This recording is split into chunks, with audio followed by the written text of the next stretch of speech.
Hey, this is Joel Cameron. Thanks for checking out this video. A few weeks ago, I did a video on making a mono drum room microphone sound like a stereo pair of drum room microphones. On this video, I'm going to take that concept even further, and I'm basically going to create a stereo pair of drum room mics out of no drum room mics at all. I'm going to use the dry, closed mic'd tracks on a drum kit to create the effect of having room mics. So I'm going to show you, before I show you how I did it, I'm going to show you what it sounds like. So here's just the closed mic'd drums with no room mics. If you're wondering what's going on up here, the processing that I've got, go look at my series of drum videos. These are the tracks I used for those videos. It'll explain everything that's being done here, including the parallel compression, which is what this is. That's without the parallel compression. That's with it. Okay. I'm going to put in the room mics, my fake room mics. Turn that down a little bit. So just kind of feel that for a second. And I'll take them out. Huge difference. Drop them back in. So you really get a sense of space and of room that those drums are in. Now this is a very different effect. Room mics, I'll just say, if it's worth, it's probably obvious, but for what it's worth, I'll say it. Room mics sound very different than using reverb on close mic'd drums. So I personally love room mics because I love a sense of the space and the environment that the drums are in. I will still use reverb when I'm mixing to emphasize, the snare drum often, and toms and kick drum. I mean, I'll use reverb on kind of everything, delays. I'll use all sorts of effects on drums when I'm mixing. But I really love having room mics as part of the basic sound of the kit. So how did I create that sound? And I'll just solo the room mics. This is what the room mics sound like by themselves. And I'll turn them back up so you can hear them.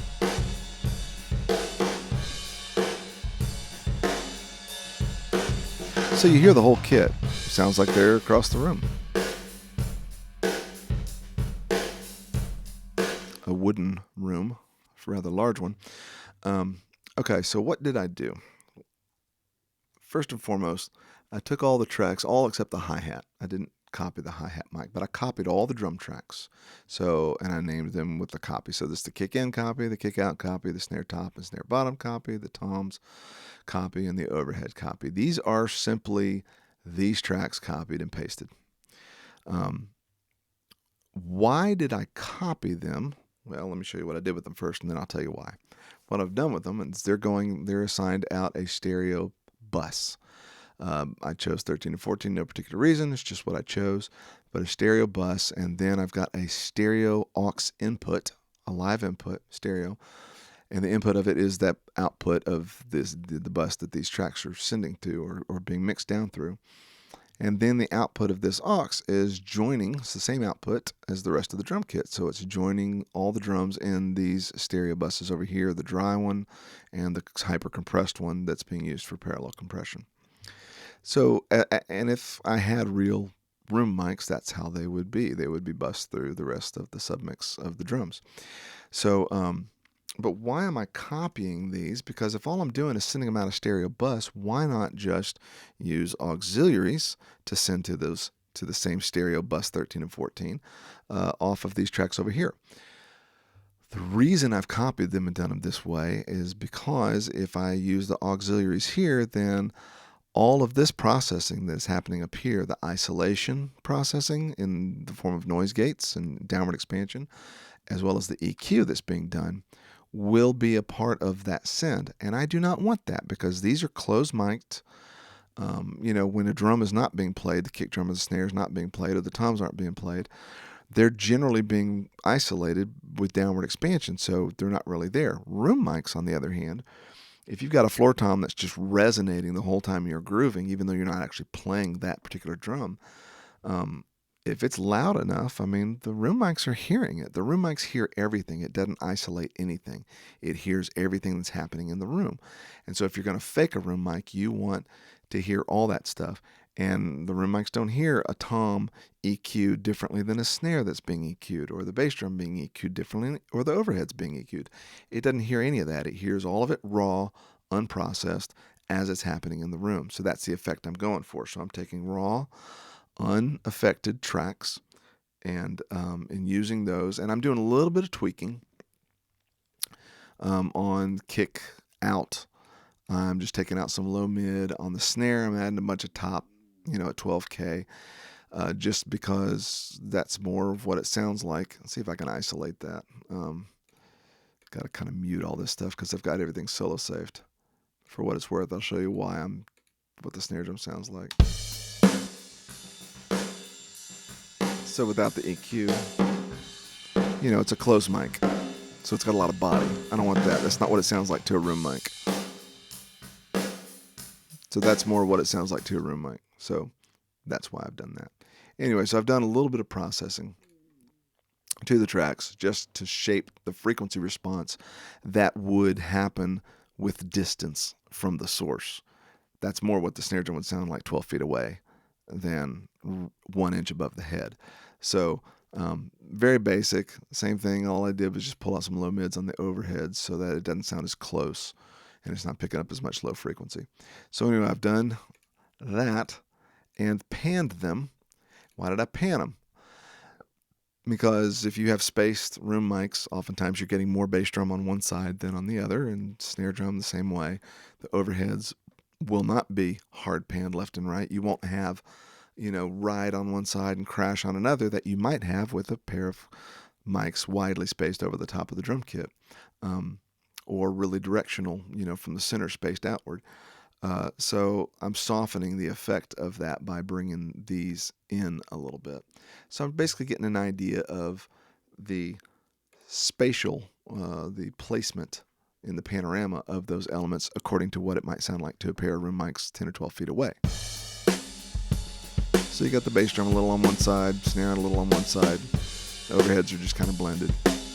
And that doesn't really sound far away. But let's start messing with it. We're going to first put some EQ over that entire room mic mix. It takes all the sheen out from the overheads. This takes out some low mids. And it adds a little bit more of the subharmonic, or a little bit of the low lows. The reason I'm doing that is because I always wind up with a compressor, typically on room mics after the fact. And that extra low frequency bump tends to make the compressor work a little harder. And you can look at my processing video, the video about processing room mics, the version 2 video, to see what I mean about adding low frequency and what that does to it. So anyway, this is more or less the frequency content that I want from the room mics. Then I'm going to add a delay, and here we drop it in, and it sounds no different. Why does it sound no different? Well, because you're just listening to the delay, and all it is a straight 100% delay, 12 milliseconds on each side. Why? Because I don't want the sound arriving at the room mics at the exact same time they arrive at the closed mics. Basically, the room mics are 12 feet away, so, roughly a millisecond a foot. Someone actually wrote me the other day and told me the actual speed of sound, it's not 1,000 feet per second, but that's close, like 1,100 or something. Someone gave it to me specifically, and thank you for doing that. I don't remember what it is, but roughly, a foot a second kind of is rule of thumb, I guess, for me. So basically, this makes the sound arrive being perceived as arriving, enough to sound like the mics are farther away. Got tongue-tied. Okay, and then in the other video, if you about making the mono room mic a stereo room mic, I talked about Waves True Verb, and actually gave on that post a downloadable link to a preset that I created for that purpose. And I'm essentially using that same preset here. I tweaked it just ever so slightly, but using that same thing here. So, and what it's going to do is add the early reflections and the reverb, the actual ambience, to the tracks without losing the attack or the sense of impact from the drums. Most reverbs, as I said on the other video, most reverbs seem to smear everything, and even when you bring in some direct signal with the reverb, you really don't have much of an early reflection content. You really have more of a diffused reverb content. So everything becomes a smeared kind of puff of sound, and that's not what mics sound like from a distance. From a distance, you still have impact and clarity and definition. You just also have some reflections that let you know that there's an environment around whatever it is that you're listening to. So put this in, it goes to that. And now we're sounding a lot like room mics. And again, if I just take out any of this stuff, let me close that for a sec. Say if I don't EQ that doesn't sound like room mics. It does sound distant, but the frequency content isn't appropriate. That sounds more like room mics. It's more dull, more mid-rangey. Okay, and then last but not least, I'm adding my compression. And I've got a fast release, so it really emphasizes the space. If I use a slow release, it's not nearly as noticeable. But a fast release really accentuates the room sound. So that's it. And I bring that in with the drums. And like I say, send it out the same mix that everything else on the drum mix or subgroup is going through. So there's without it, there's with it. Now, if you're stressing about the idea of having twice as many drum tracks, or nearly twice as many in this case, don't, because now that I'm done, what I could actually go do is I could just assign this to another stereo bus, just pick something else, and open a stereo audio track with that bus as the input and just print this. And then I can toss all those tracks and get all my DSP back. So don't stress about that. But that's it. That's the effect.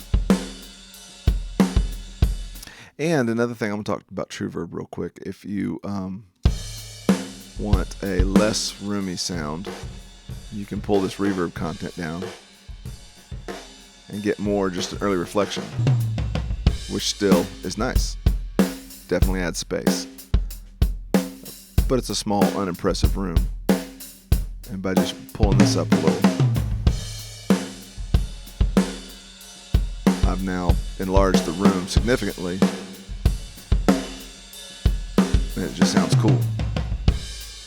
So I really love TrueVerb for doing this type of effect. I really love the fact that that you're able to maintain definition, that percussive quality that makes it sound more like mics at a distance rather than smeared reverb, which pretty much every other reverb plugin that I've used pretty much does that. So another little plug for TrueVerb there. And like I say, in the other video, there's a link, and I'll go ahead and share the same link in this post as well. So if you go to joelcameron.com and look at this post, there will be a download link, and you can download this preset. Or a preset close to this. I think I manipulated it just a little bit, but you get the idea. So thanks for checking out this video. I hope that it is useful to you. If you are ever recording drums and don't have mics or equipment or a pretty sounding room to capture, don't stress. You can do it in the mix, and nobody will be the wiser. So thanks for checking out this video. Please check out my blog at joelcameron.com if you want to know more things about drums and recording in general, and gear talk and all that kind of stuff. And thanks for checking out this video. I appreciate it.